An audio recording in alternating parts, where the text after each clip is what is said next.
بە هیوای کاتەچ خۆش لەگەڵوانەی بیرکاری پۆلی شەشەمی بنەڕەتی لاپەڕا 157 لاپەڕا 157 شیکاری پرسیارەکان. پرسیاری ژمارە 34 پێویستە خێرایی کەشتی ئاسمانی لە 28160 کیلۆمەتر لە هەر کاژێرێک کەمتر نەبێ بۆ ئەوەی لە خولگەی خۆی بمێنێتەوە. وادابنێ کەشتێکە دووری 84713 کیلۆمەتر لە 3 کاژێر دەبڕی، لە 3 کاژێری بڕی بێ یان دەبڕی. ئایا ئەم خێراییە بەشی دەکا بۆ ئەوەی لە خولگەی خۆی بمێنێتەوە؟ وەڵامەکەت لێک بدەوە. ئەمن لێرە هەمان یاسایی بەکاردێنم، یاسای دووری یەکسانە بە خێرایی جاران کات. دووریەکەم هەیە، کاتەکەشم هەیە، خێراییەکەی دەبینمەوە کە خێراییەکەم دیتەوە بەراوردی دەکەم لەگەڵ ئەو خێراییەی. ئەگەر زانیم زۆرتر بوو لە 28160 یان وەکو 28160 بوو ئەوە دەمینێتەوە. ئەگەر زانیم کەمترە ئەوە نامینێتەوە. وەکو گوتمان دووری یەکسانە بە خێرایی جاران کات، دووری واتە مەودایەکە. ئێستا دەچم بزانم دیسان یاسایەکەم نووسیەوە بە پیت یەکسانە بە جاران ک. دووریەکەم هەیە 84713 کیلۆمەتر، کاتەکەشم هەیە 3 کاژێر. ئێستا ئەوە هاوکێشەیە، لە لای چەپ پیتە چینا دیار هەیە کە پیتی خێرایی، واتە لای چەپ دەبی ئەمن جارانی 3 دەبی ئەمن دابەشی 3 کەم هەتا پیتەکە بەتەنیا بمینێتەوە. دابەشی 3 کەم لای چەپ و هەروەها لای ڕاستیش هەتا هاوکێشەکەم هاوسەنگ بی. کە لای چەپ دابەشی 3 دەکەم پیتەکە بەتەنێ دەمینێتەوە، لای ڕاستیش 8 دابەش 3 2 دەمینێتەوە، 24 دابەش 3 8 7 دابەش 3 2 1 دەمینێت، 11 دابەش 3 3 ئەوجا 2 دەمینێتەوە، 23 دابەش 3 7 ئەوجا گەر بمەوێ فاریزە چیش دانێم چونکە 3 جاران 7 دەکا 21 دیسان 2 دەمینێتەوە، 20 دابەش 3 دەکاتە 6. لەو لایەش لە لای چەپ تەنیا پیتی مایەوە. ئێستا ئەوە بە کیلۆمەترە و خێرایی بەدەستم کەتیە کیلۆمەتر لە هەر کاژێرێک. دەبا بنووسم کاژێر بەس جێم نەبوو نووسیتم کە هیوادارم بەکاڵک بێ. ئێستا ئەو 28237 چونکە دەبینم گەورەترە، زۆرترە، واتە زۆر باشە، زۆرتر لە 28160 کەواتە وەڵامەکەم بەڵێ لە جێی خۆی دەمینێتەوە، لە خولگەی خۆی دەسوڕێتەوە، کەواتە باشە. ئەگەر کەمتر بە نەدەمایە، وەڵامەکەم بە نابوو. تەواو بووم لێرانە. ئێستا کە دێمە لای بە بەکارهێنانی پێدراوەکانی خشتەکە بەکاربینە بۆ ئەوەی پرسیاری 35 و 36 شیکار بکەی لەگەڵ ئەو خشتەیتی پلەی گەرمی لە مانجی تەمووز، لە بەیروت بە پلەی سەدی، لە هەولێر بە پلەی سەدی، لە جەزائیر بە پلەی فارنهایتی و لە قاهیرەش بە پلەی فارنهایتی. با ئێستا پرسیارەکان بخینمەوە. پرسیاری ژمارە 35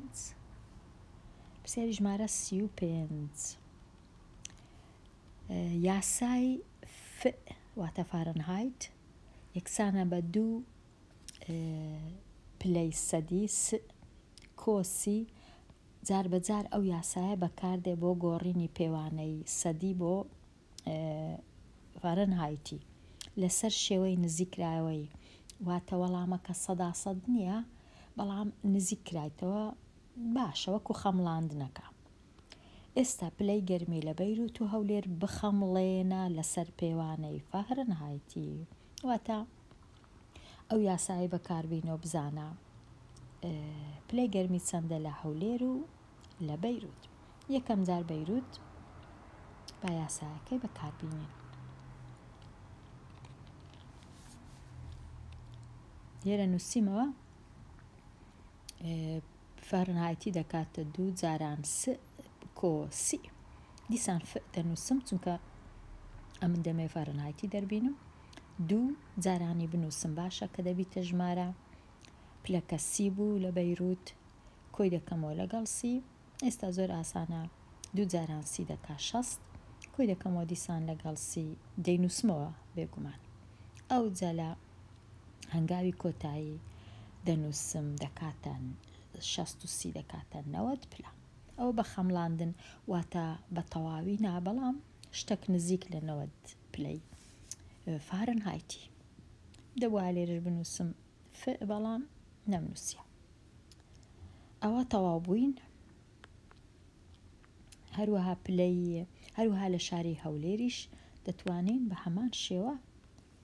لێرانە شاری هەولێر 35 پلەیە، واتە 2 جاران 35 دەکەم، کۆی دەکەمەوە دەنووسم کۆ دەینمە خوارێ لەگەڵ سی.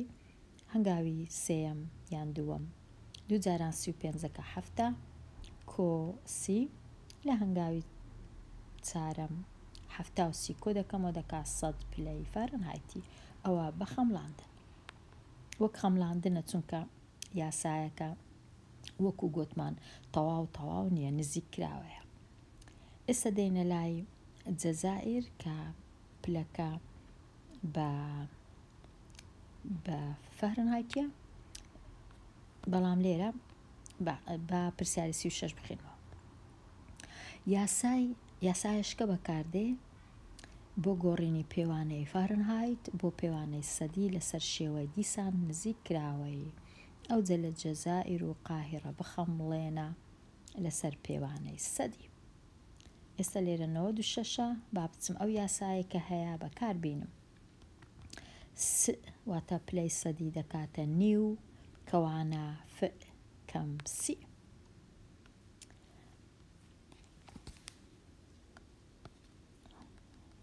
پلەی سەدی دەکاتە نیو ئەو جەکەوانە کەم سی. دیسان پلەی سەدی دەنووسمەوە چونکە نیتم، نیوەکەی دەنووسمەوە، کەوانەکەی دەنووسمەوە لە جیاتی 96 بوو لە جەزائیر کەم سی. ئەو جە دیسان نادیارەکەی دەنووسمەوە، نیوەکەی دەنووسمەوە 96 سی لێ بڕوا 6 سفری لێ بڕوا 6 9 لێ بڕوا 6. ئێستا ئەو کەوانە واتە جاران، واتە نیو جارانی 66. ئەگەرە من ژمارەی تەواوم هەبوو وەکو 66 جارانی کەرتە کرابوو وەکو 1/2، هەمیشە ژمارە تەواوەکە جارانی سەرەی کەرتەکەیە لە هەمان کات دابەشی ژێرەی کەرتەکەیە، واتە 66 جارانی یەک هەر دەکا 66، دابەشی دوویکەم دەکاتە 33. واتە لێرە پلەی گەرمی دەکاتە 33 پلەی سەدی لە دەوڵەتی نازام دەوڵەتە یان جەزائیر لێرە، چونکە هەم پایتەختە هەم دەوڵەتەکەش ناوی جەزائیرە، دیارە زیاتر پایتەختەکەیە لە جەزائیر. دەچینە لای قاهرە. دیسان هەمان یاسا ئەو جارەی پلەی گەرمی لەوێن دەرێ، پلەی گەرمی بە فارنهایت 105 پلەیە. یاسایەکەی دەنووسمەوە لە جیاتی پیتی 105 دادەنێ. دیسان پیتی یەکسانە بە نیو، ئەو جا 105 سی لێ بڕوا 5 سفر لێ بڕوا 5 سێی لێ بڕوا دەکا حەفت. ئێستا وەکو ئەوەی وایە 75 جارانی 1 دابەشی 2. 75 دابەشی 2 کو دەکرێ 7 دابەش 2 دەکا جارانە، ئەو جارەی 7 دابەش 2 دەکا 3 جاران 2 6 1 دەمێنێتەوە 15 دابەش 2 7 7 جاران 2 14 فاریزەکی دەنووسم 1 دەمێنێتەوە 0 کیلۆ زیاد دەکەم 10 دابەش 2 دەکا 5 37.5 پلەی سەدیە لە قاهێرە.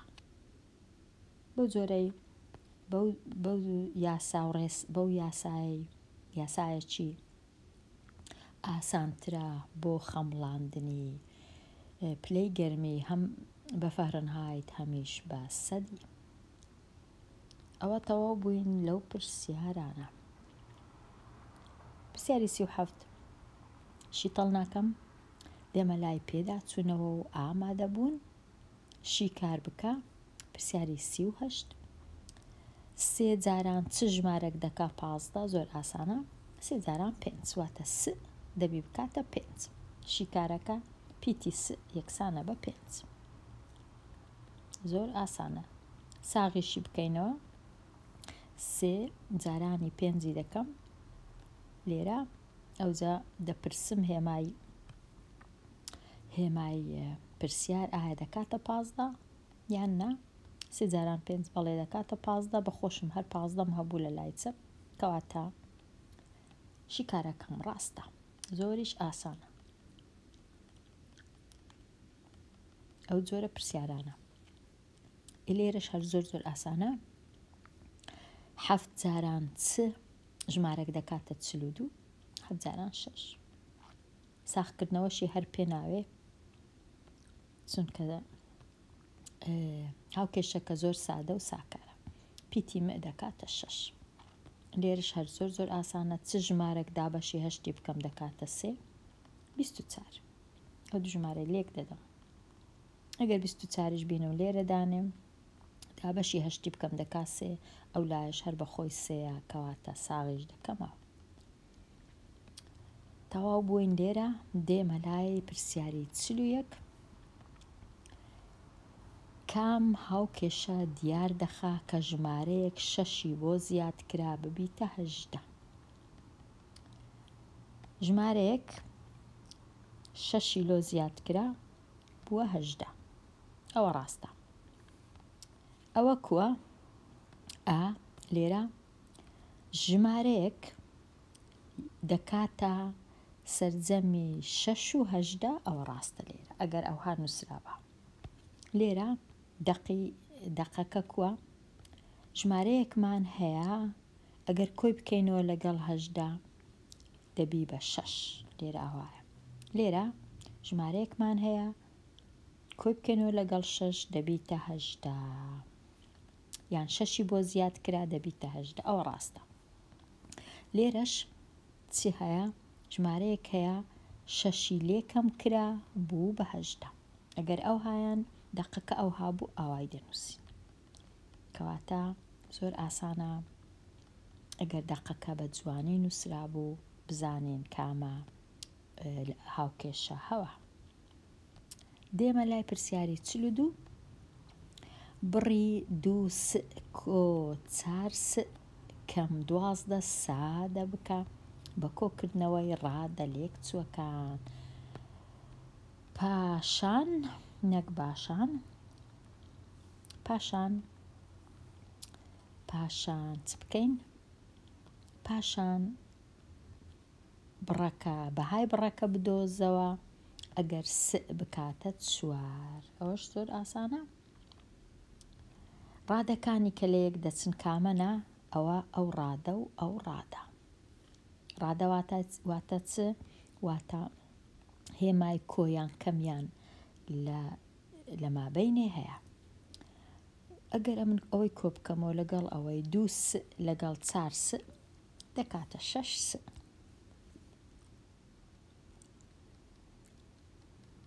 لێرە 2 س و 4 س دەتوانم کۆکەمەوە دەبی بە 6 ئەو جا کەم 12 دەنووسمەوە. ئێستا ئەگەر 4 بوو 6 جاران 4 کەم 12 دەنووسمەوە. ئێستا 6 جاران 4 دەکا 24 کەم 12 24 12 لێ بڕوا دەکات 12.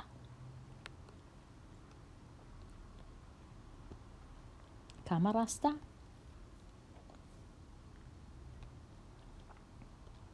ئێستا شیکاری پرسیارەکان دەواازەیەک لەسەر پیشەکان. بیرکاری ئێڤلین بۆی دغرانهێڵ زانایەکی بیرکاریە پێویستی بە ڕێساکانی بیرکاری هەبوو لە کارکردن. کاتێک دەستی بەکار کرد لە بەرنامەی ئاسمانی لە وڵاتە یەکگرتووەکانی لەسەر پرۆژەی ئەتارد و پرۆژەی ئەپۆڵۆ لە ئەژمێرکردنی خوڵگەکان و بەرنامەکردنی کۆمپیوتەر. هەروەها کاری کرد لەگەڵ قوتابیانی قۆناغی بەخچەی ساوایان تا قۆناغی زانکۆ. نازانم ئەوە هەتا چ ڕادێک ئەو پرسیارە هەتا چ ڕادێک پەیوەستە بەو زانیاریە. دووری نێوان زەوی و مانگ دەگاتە نزیکەی 385,000 کیلۆمەتر. وا دانێ کە کەشتی ئاسمانی 6 ڕۆژی خایان تا گەیشتە سەر مانگ. نازانم وا بزانم باشتر بوو لێرە بیان نووسی بە 6 ڕۆژ و 6 شەو. ئەوزە نازانم لێرە ئەو ڕۆژە بەمانای شەو ڕۆژێک 6 شەو ڕۆژێکی خایاند تا گەیشتە سەر مانگ. تێکڕای خێرایی ئەم کەشتیە چەند بووە؟ وەڵام بدەوە بە کیلۆمەتر لە کاژێر. باشە، هەمان یاسای دەنووسمەوە. یاسای د یەکسانە بە خ جاران کات، واتە دووری یەکسانە بە خێرایی جاران کات. هەمان بەکاردێن. دووری یەکسانە بە هەمان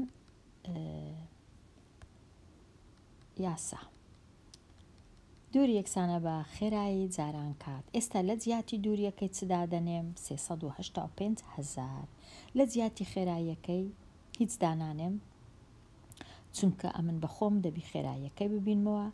لە جیاتی کاتەکەی 6 جارانی 24 دەکەم چونکە یەک شەو ڕۆژ دەکا 24 کاژێر. ئەوجە ئێستا 6 جاران 24 دەکەم دەکاتە 144 چونکە 6 جاران 4 24 6 جاران 2 12 و 2 4 لەلایەکەی دیش تەنیا 385 دەنووسمەوە. هەروەکو خۆی جارێ هەتا ئێستا کە دەینم تەمەشای لای چەپی هاوکێشەکەی خۆم دەکەم، دەبینم لە تەنیشت نادیارەکەی ژمارە 144 هەیە، جاران کرایە، دەبی ئەمن هەردوو لای دابەشی 144 کەم هەتا پیتەکەم بەتەنێ بمینێتەوە لە لای چەپ. 144 دابەش 144 دەکا یەک، واتە لە لای چەپ تەنیا مایەوە یەک تەنیا مایەوە. ئەوها بەتەنێ. ئێستا ئەمن ئەو ژمارەی دابەشی ئەو ژمارەی دەکەم لێرە 385 دابەش 144 بزانم کوم دابەش کردیە بە یەکەوە دابەشیکەی دابەشی دوور و درێژ. 385 دابەش 144 دوو هەیە، 2 جاران 8 2 جاران 8 16 2 جاران 4 8 ببورن دیسان 2 جاران 4 8 2 جاران یەکیش 2. ئێستا کەمکردنەوە 385 کەم 288 15 هەشتی لێ بڕوا 7 لە هەشتەکەی ماوە 7 سێکەی خورد دەکەمەوە هەفتەکە دەبیتە 7 هەشتی لێ بڕوا 9 2 لێ بڕوا 0. ئێستا سفرەکەی لای پێنجەکەی دەینمە خوارەیە دەبیتە لێرە دەبا بنووسی بە 900 بەرام نەمنووسە 970 دابش 144 6 هەیە 6 جاران 4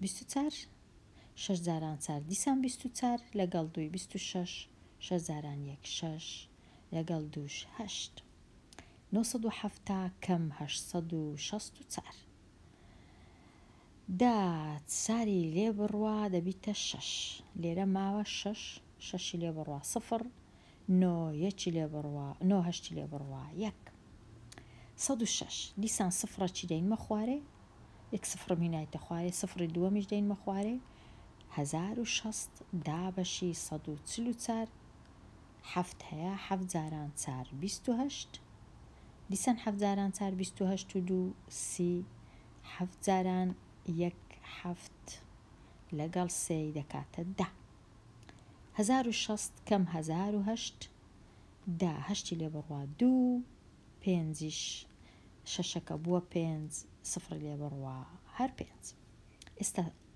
دووهەمین سفری لەسەرەوە دەینمە خوارێ دەبیتە 520 دابەشی 144 دەکەم 3 هەیە 3 جاران 4 12 3 جاران 4 دیسان 12 یەکیش 13 3 جاران 1 3 یەکیش 4 ئێستا 520 432 لێ بڕوا دا 2 لێ بڕوا 8 11 3 لێ بڕوا 8 4 لێ بڕوا 0 ئێستا ناچارم فاریزەک بینمە خوارێ چونکە سفرەکانم تەواو بوون کە فاریزەم دروست کرد ئەوجا لە تەنیشت 8 سفرەکی زیاد دەکەم 880 دابش 144 دەکاتە 6 6 جاران 144 دەکاتە 864 وەکو جاری پێشتر